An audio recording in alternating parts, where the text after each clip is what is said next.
د رحمان کلام په دا سبب شیرین دی چې هر کلام کلام دی د اخلاص.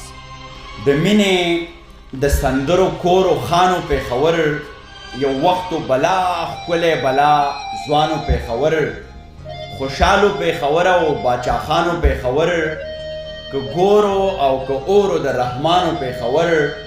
څه خلک داسې وایي چې ګاندي د اشنغرو، څه خلک داسې وایي هندوستانو پېښور. او ځکه خو اندیش بابا وایي په صده مروره چرته تلې د پښتو، دا ولې په دې ښار کې داسې غلې د پښتو. او د بل سره خو ډېرې بهانې ډېر جوازونه دا ما او تا په څه باندې کږلې د پښتو. مرتبه د شهادت شوې پېښوره، مرتبه د شهادت شوې پېښوره، د بارودو تجارت شوې پېښوره.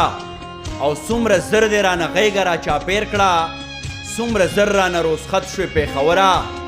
او په وجود کې دې بیا نوی پیوند ښکاري چې غریب شوې که غربت شوې پېښوره. او بیا به هیڅ چاته هم نه ورغاړې وځې که زما سره عادت شوې پېښوره.